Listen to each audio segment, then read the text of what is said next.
រៀបសួរបងប្អូនថ្ងៃនេះខ្ញុំមកជុំហួយមកខ្ញុំម្ដងហើយថ្ងៃនេះខ្ញុំមានមុខម្ហូបមានដូចជាគ្រឿងមានទាំងសាច់ជ្រូកទៀតហើយយើងដាក់វាខ្ញុំមកយើងដាក់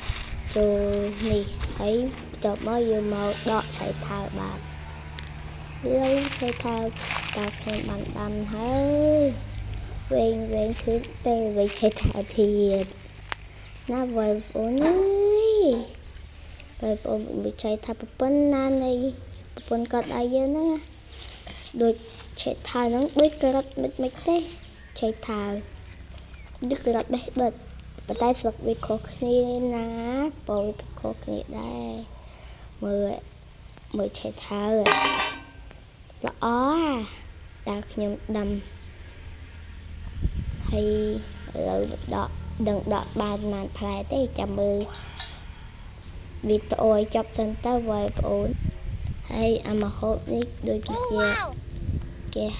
ចាំលឹកដល់សិនចាំយើងមកបន្តណាបងប្អូនចំណែកផ្លែវាមានតែពីរមុខទេមានឆៃថាវនិងការ៉ុតចាំមើលអាវៈចំណែកការ៉ុតវិញទិញពីផ្សារទេពេលឆៃថាវវិញដាំខ្លួនឯងណាបងប្អូនការ៉ុតពីរផ្លែដូចថាដូច4 5ណាបងប្អូនហើយមានតែបន្លែពីមុខនឹងទេហើយប្រហែលបងប្អូនចាំមើលវីដេអូខ្ញុំដល់ចប់នៅគេហៅម្ហូប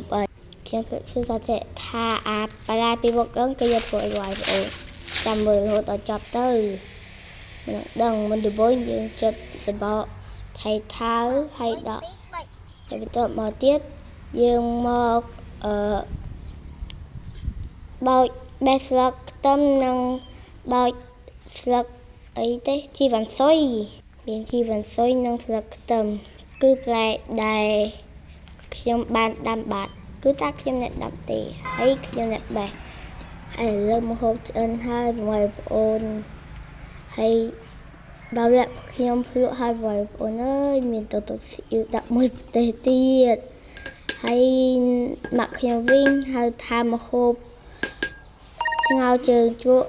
ឆៃថាវជាមួយការ៉ុតហើយនៅខាងបងប្អូនវិញគេហៅអីគេជួយខមមិនខាងក្រោមផងសូមអធិស្ឋានបន្តិចបងប្អូនសាក្រានស្អាតស្អាតទេសាខ្ញុំមិនចការពេកក៏វាសម្រាប់ពីនឹងអត់បានដុតបានអីទេបងប្អូនភ្លក់ក្រាត់ផងហើយមួយឆ្លៀតហើយអូយហើណាមិនឆ្កែជីងនឹងស្ដាយណាបងប្អូនអើយមួយស្លឹកគេរឿងឆ្ងាញ់ហ្មងដាក់មួយនេះឆ្ងាញ់ណាស់បងប្អូនពួកអីវសាក់ធ្វើម្ដងទៅបើជឿខ្ញុំសាក់ធ្វើម្ដងទៅសូមតែម្ដងទេបងប្អូនចាំពេលក្រោយបោះទៀតបាយបាយ